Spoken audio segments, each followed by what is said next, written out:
Ningependa tuweze kuangalia na kuchunguza, ndugu zangu, tuweze kuona ufalme huu ni upi, na mfalme huyu ambaye anatajwa ni nani, ambaye amechanganya neno la Bwana na ufalme, ambaye amewachanganyia wanadamu kushindwa kujua ni yapi ya kuabudiwa, ni nani wa kuabudiwa.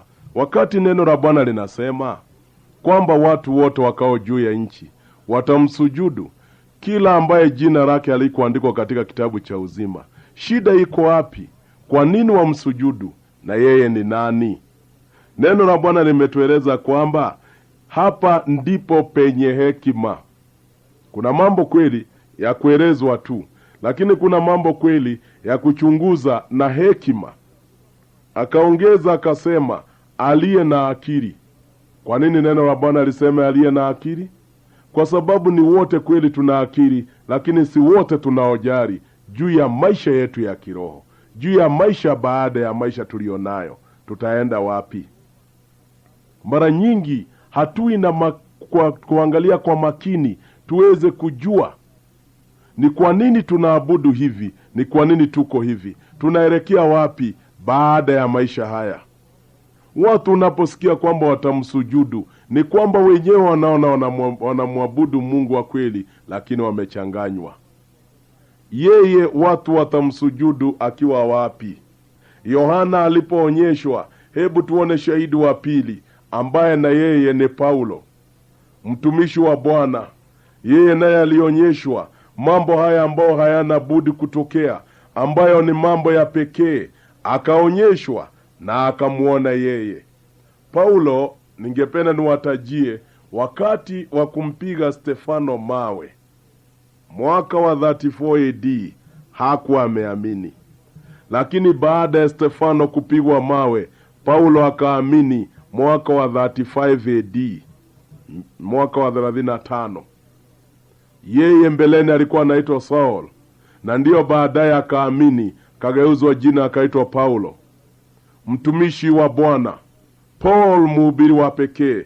Siku moja, wakati mmoja, Bwana akamtokea, akamuonyesha ufalme huu, akamuonyesha mfalme huyu, akamuonyesha akiwa katika nyumba ya Mungu, akamuonyesha kumbe ni kwa nini Yohana alisema watu watamsujudu.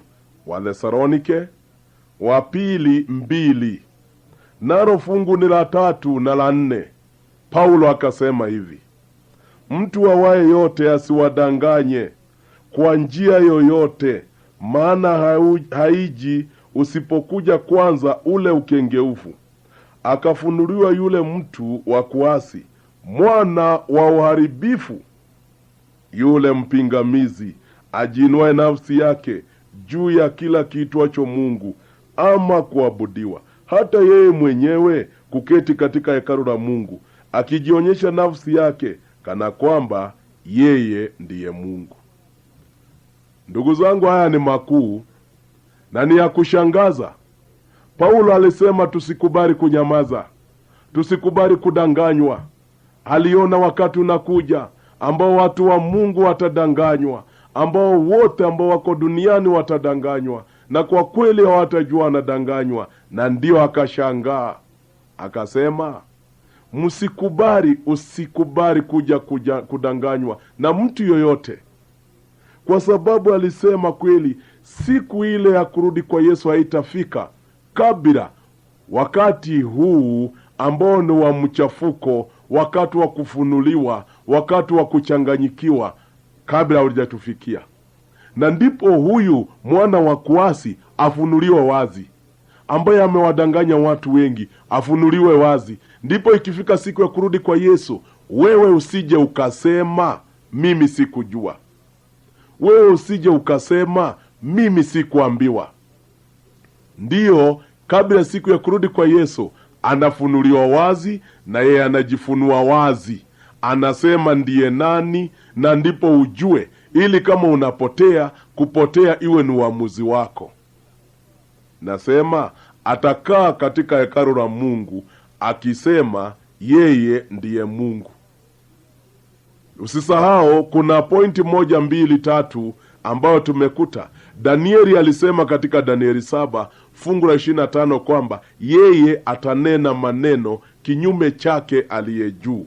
Hiyo ni pointi 1, atanena kinyume chake aliye juu. Yohana akaweka mkazo akasema sio kunena kinyume tu, bali atamtukana Mungu. Kwa hivyo ushike pointi hiyo ni ambayo ni ya kutukana, atamtukana Mungu. Yohana akaongeza zaidi akasema sio tu kutukana, watu watamsujudu. Na haya ni ya kushangaza, watu wakimsujudu. Na ndivyo sasa Paulo akaongeza akasema sio tu kutukana na sio tu kuabudiwa, lakini hata kukaa katika nyumba ya Mungu na aseme yeye ndiye Mungu. Sasa huyu anayekaa katika hekalu la Mungu na anasema yeye ndiye Mungu, yeye ni nani? Tungependa neno la Bwana lituelezee, na likisema yeye ndiye nani, hata na yeye mwenyewe tumuulize, na yeye mwenyewe ajiseme. Tunapoangalia katika kitabu cha Mathayo 23 nalo fungu ni la 9, inasema wala usimuite mtu baba duniani, maana baba yetu ni mmoja aliye wa mbinguni. Naposikia Wakikuyu na methali moja nasikia mara nyingi wanaitumia wakisema mtu mwerevu hana njia za kuelezwa neno. Wanasema mundu mugidare mihere yohoro. Ni kwamba hapa inatueleza wazi kwamba usimuite mtu baba duniani, maana baba yetu ni mmoja aliye wa mbinguni. Kimwili tuna mababa wanaotuzaa, lakini kiroho hatupaswi kumuita mtu baba duniani. Kiroho kamwe tumekanywa. Ukweli wazi kutoka kwa Biblia, baba yetu ni mmoja tu wa mbinguni. Lakini ndugu yangu, kama unavyojua, na kwa sababu umejisomea mara nyingi na unasoma hata magazeti, unasikiza kwa redio, hata wewe mwenyewe msikizaji mwenzangu unafahamu, je, duniani tuna mtu anaitwa Baba Mtakatifu? Jibu ni ndio. Yeye yuko duniani, na si tu baba, anaitwa Baba Mtakatifu.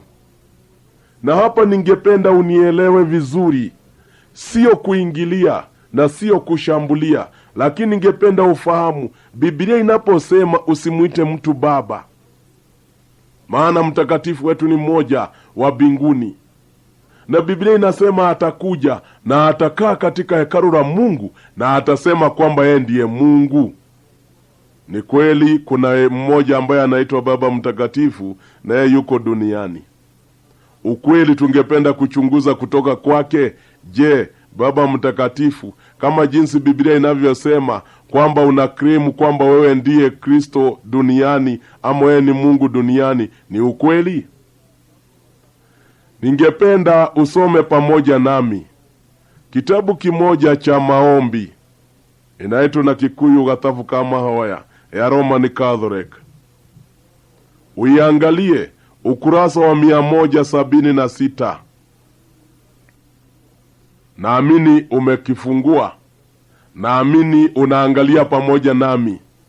Katika ukurasa huo wa 176 katika kitabu hicho cha Roman Catholic, kitabu cha maombi, inasema hivi, na inasema na Kikuyu: nitwinirei ithuothe Kristo wa gũkũ thĩ. Maana yake tumwimbie sisi wote Kristo hapa duniani. Niwe ithe witu na andu othe. Maana yake ndiye baba yetu na watu wote. Mutongoria njamba wa kĩrĩra gitu. Maana yake kiongozi shupafu wa mapokeo yetu. Muriithi wa ma, Baba Mutheru. Mchungaji wa kweli, Baba Mtakatifu. Halafu anasema pale, maana inazungumzwa na inaimbwa kama wimbo. Anasema hapo chini, ugai na hinya na gĩtĩo, semeni na nguvu pia kwa heshima. Baba Mutheru witu arotura, Baba Mtakatifu wetu na aishi. Na ili usichanganyikiwe, maana amesema vizuri tumwimbie Kristo hapa duniani. Unaweza kufikiri Kristo wa duniani yuko Marekani, Kristo wa duniani yuko Yerusalemu, Kristo wa duniani labda yuko Uarabuni kule Maka. Yuko wapi? Akasema katika ukurasa huo huo hapo chini, fungu hilo la 2 la 3 hapo, anasema atoraga Roma munene wa Arekio. Anaishi kule Roma, kiongozi wa mitume, na agatore kiama hado maroma na Wakatholiki wote dunia nzima. Nitumuhoere aiguone kirindi, tumuombee asikiwe na mataifa, kirira gitonya na rua mituki, mapokeo yaingie haraka haraka. Halafu anaongeza nasema, semeni na nguvu na heshima, Baba Mtakatifu na aishi. Usiseme na uoga, maana hakuna la cha kufichwa. Imeandikwa katika kitabu chake, ukurasa wa 176. Na ukweli wa vitabu, ukitaka kuwa mwenye haki, ni kusoma. Kitabu huandikwa kisomwe. Kwa hivyo tunapokisoma, tunafanya haki yote kwa kusoma. Na ndiyo nimekuelezea, angalia vizuri. Kitabu hiki, ukienda katika Catholic Bookshop, uulize kitabu hicho, kinaitwa Gathavu kama Hoya. Kitabu cha maombi, kila mmoja anajua na lugha ya kwao, ni kitabu cha maombi. Ukurasa huo utaukuta. Na unashangaa kwamba yeye amekubali ni Kristo hapa duniani. Na unashangaa kwamba si kiongozi wa Injili, ni kiongozi wa mapokeo. Na unashangaa kwamba tunaelezwa pale katika kitabu chake tuseme na nguvu, tena kwa heshima. Kwa hivyo ninapokueleza, na kueleza nikiwa na imani kwamba ninapaswa kusema na nguvu zaidi ya hivi. Pengine ningesema kupitia PA system, lakini ni kulingana na jinsi anavyosema. Neno la Bwana likasema kwamba atakaa katika nyumba ya Mungu na aseme yeye ndiye Mungu. Kitabu chake kinasema amekubali yeye ni Mungu. Sasa wewe ndugu yangu, msikizaji mwenzangu, unaweza kweli kuteta? Kweli unaweza sema siye wakati amesema ndiye? Unaweza sema kweli hakunyeshi wakati maji na matope imejaa nje? Unaweza sema mtu hajakula nyama wakati unaona mafuta imejaa mdomo wote mpaka mikono?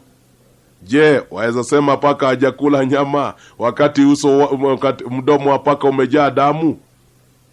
Unawezaje kuchukua fimbo uanze kuteta wakati mwenyewe amejisemea? Na mimi nashukuru kwa sababu anajisemea wazi, ili iwe wazi, mtu asije akashangaa, na mtu akija kupotea asije akasema alidanganywa tu, hakujua. Yeye amesema. Biblia inaposema kwamba baba yetu ni mmoja tu wa mbinguni, tuna baba mwingine wa duniani, na huyu wa duniani anakaa Rumi.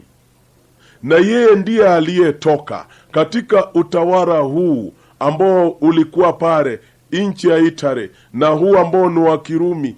Pale kukawa kuna katawala kengine katika ule mji mkuu wa Rumi.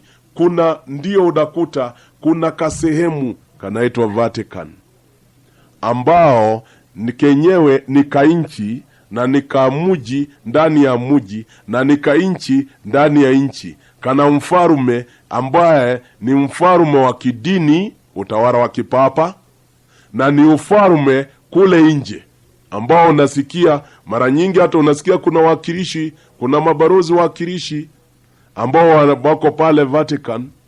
Na unashangaa ni kwa nini? Ni kiongozi wa dini, kiongozi wa kipapa, utawala wa kipapa.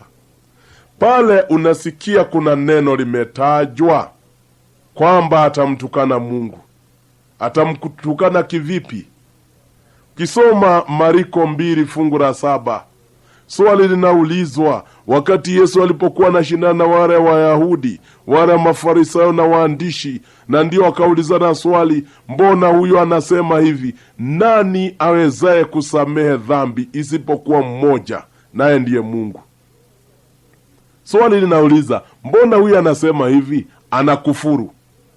Kukufuru ni kutukana. Nani, na tena ni kutukana kule kuzito. Nani awezaye kusamehe dhambi isipokuwa mmoja, naye ndiye Mungu? Ningependa nikuambie msikizaji mwenzangu, wakati umefika ambao unaona mambo ambayo yaliyotendwa zamani yanatendeka sasa. Mungu Baba akiwa mbinguni anaomboleza. Mungu alitupenda, ndivyo anasema katika Yohana, kwa maana jinsi hii Mungu alipenda ulimwengu. Na alipopenda ulimwengu alimtoa mwana wake wa pekee. Kwa kweli Yesu Kristo akaja akafa msalabani kwa ajili yetu.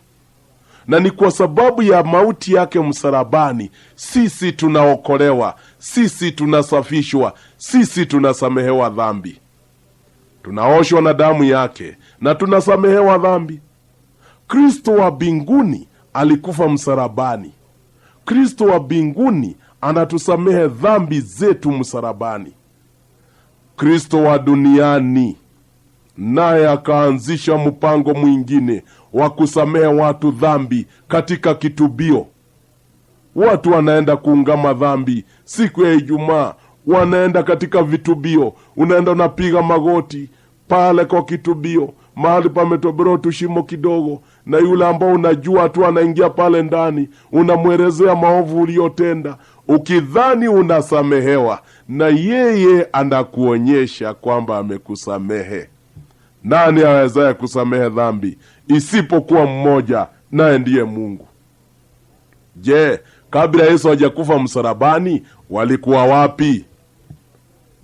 Je, Yesu anapotusamehe na hapo sipo mwisho, yeye pia anatutakasa na damu yake, huyu wa duniani anakutakasa na nini?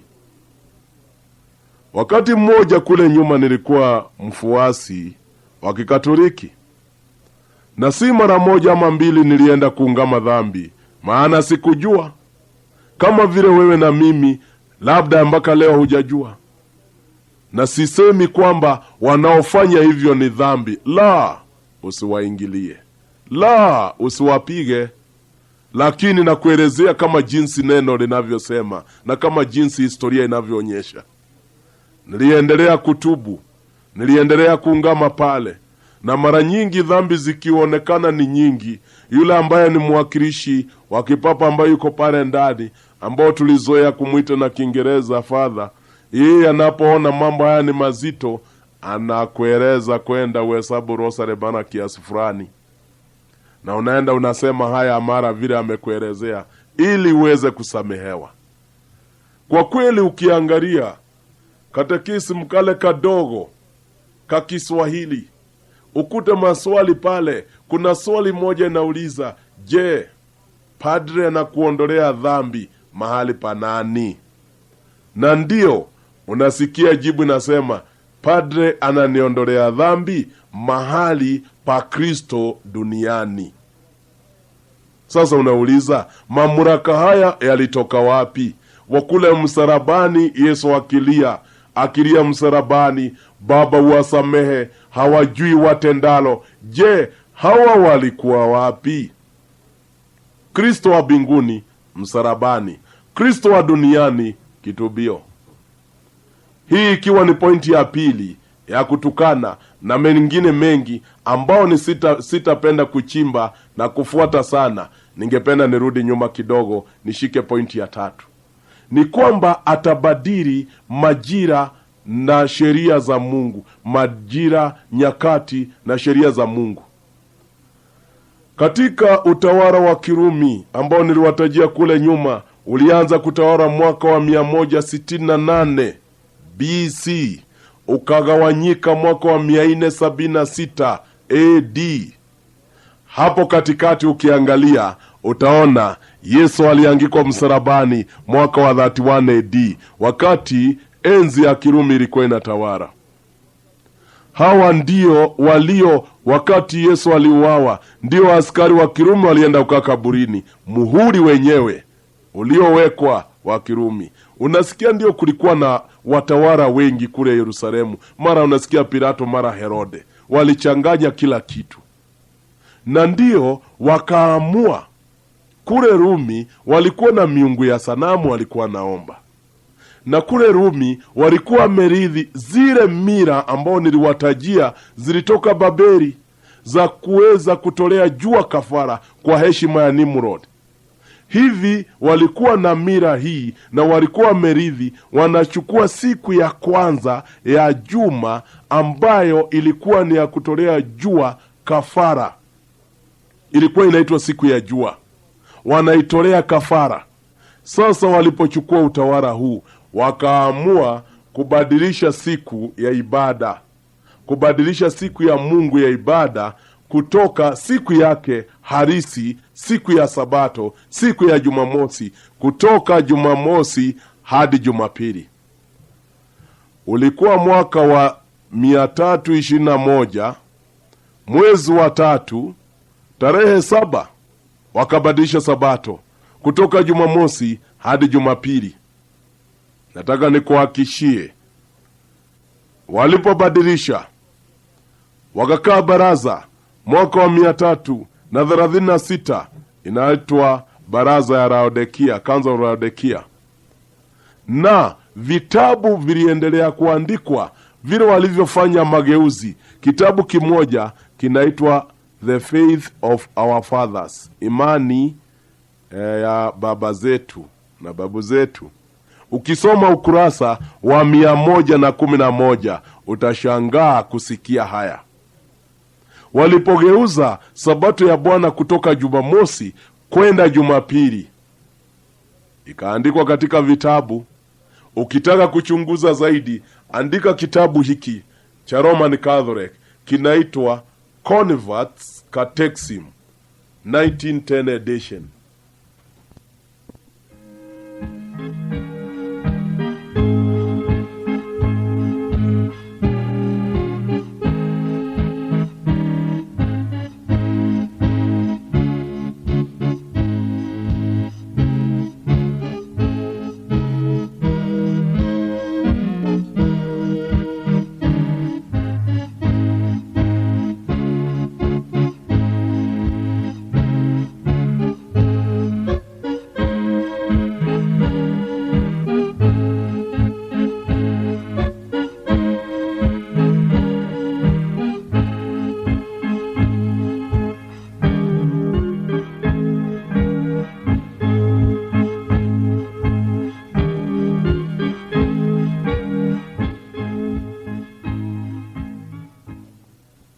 Ukiangalia katika kitabu hicho ambacho nimewatajia, kinaitwa Jinsi Nimewaelezea, ukurasa wake ni wa 50, ni edition ya 1910 ambao nimewajulisha, iliandikwa na Peter German. Inauliza katika ukurasa huu wa 50 hivi: swali, Sabato ni siku ipi? Wanasema jibu, Sabato ni siku ya Jumamosi. Wanauliza swali, mbona tunaadhimisha siku ya Jumapili badala ya siku ya Jumamosi?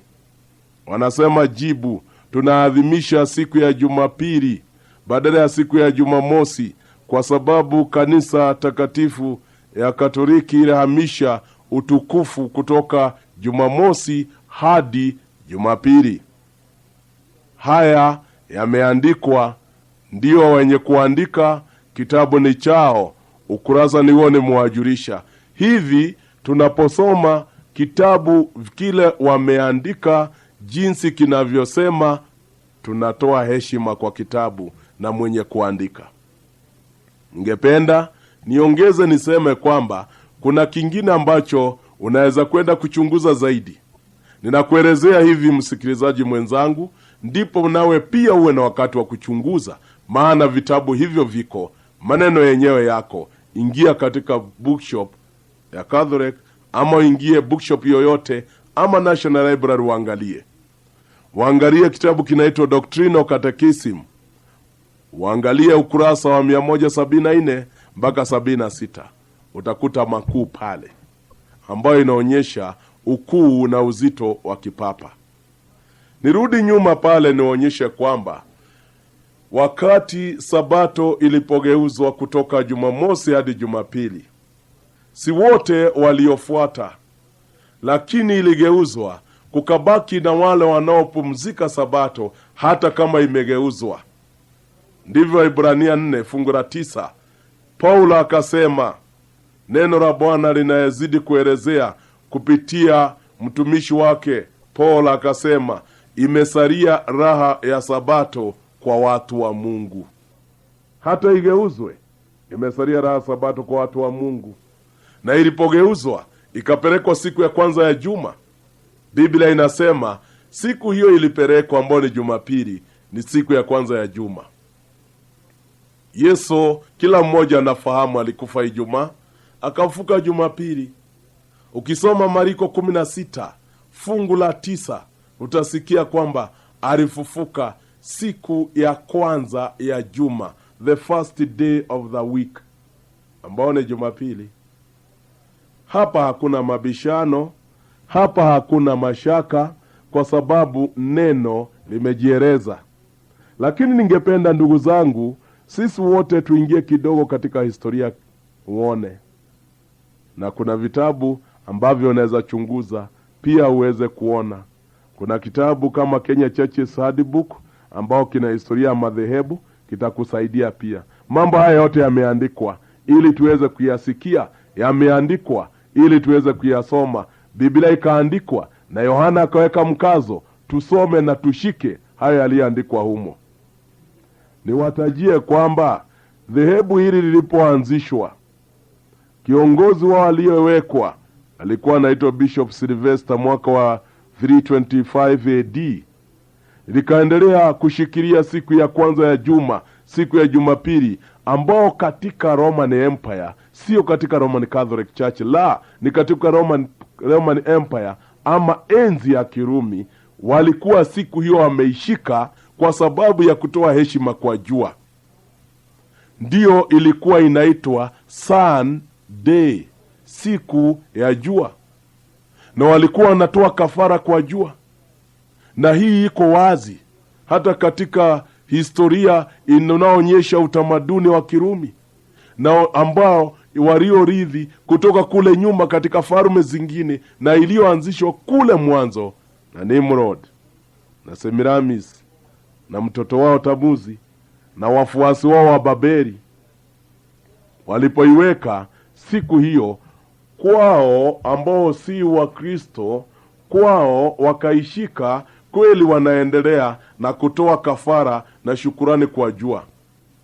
Kwa wengine wote wakalazimishwa, kwa Wakristo wakaelezewa, tumeigeuza, maana Yesu alipokufa alifufuka siku hiyo ya Jumapili. Swali ni hili, Yesu alikufa mwaka wa 31 AD, akafa Ijumaa, akafufuka Jumapili. Jumapili iliyofuata hatukupumzika, na wakati wote hatukupumzika. Miaka 290 hatukupumzika mpaka mwaka wa 321 AD. Mbona? Katika unabii kajibiuka, sio tu shida hiyo, lakini ilikuwa imetabiriwa atabadili majira na sheria za Mungu. Na ndiyo sababu alibadilisha sheria ya Mungu, akabadili amri. Anaposema hivyo, neno linaposema amri imebadilishwa, manabii walikuwa wameona, manabii wakaomboleza, manabii walijua shida itakayokuta ulimwengu. Sikia, Isaia alisema, muna macho lakini hamuoni. Isaia akasema, muna masikio lakini hamsikii. Ni kwa sababu gani? Isaia aliona siku ikifika, mwaka ukija, nyakati za mwisho, amri ikibadilishwa. Isaia aliona ikishabadilishwa, matatizo yataukumba ulimwengu. Na Isaia alipoona ikikumba ulimwengu, akasema haya. Isaia 24 aliposema haya, katika Isaia 24 fungu la 4, akasema, dunia inaomboleza, inazimia, ulimwengu unadhoofika, unazimia, watu wakuu wa dunia wanadhoofika, tena dunia imetiwa unajisi na watu wanaoikaa, kwa maana wameziasi sheria, wamebadili amri, wamelivunja agano la milele. Isaia alipoona haya, akaona dunia siku za mwisho, akaona watu wakuu wa dunia wakiomboleza, akaona watu wakuu wa dunia wakihuzunika, na wakuu wakiomboleza na wakuu wahuzunike, je, wadogo watakuwa wapi? Na Isaia alipotaka kujua sababu, akaona, akaeleza katika fungu la 5, inasema tena dunia imetiwa unajisi na watu wanaoikaa, kwa maana wameziasi sheria za Mungu, wamebadili amri. Ni sheria gani watu wamevunja? Sheria za Mungu zote 10 zimevunjwa. Watu wamekuwa na miungu mingine, wanavunja sheria ya kwanza.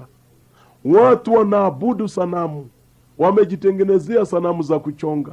Ziko nyingi, hata katika biashara zao wamezichukua ni masanamu. Katika fedha zimekuwa ni sanamu, wanaabudu miungu mingine, wanamsahau Mungu wa mbinguni.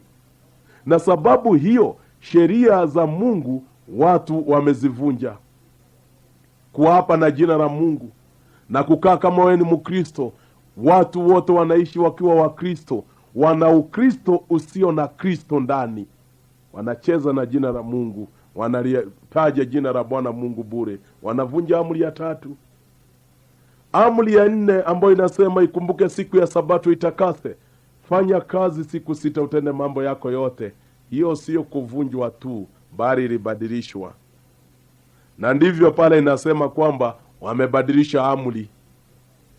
Amri ya 5 inayosema waheshimu baba na mama, watoto wamekuwa watukutu, wazazi wameteswa, laana imeingia duniani, matatizo yametuzidi. Amri ya 5 imevunjwa.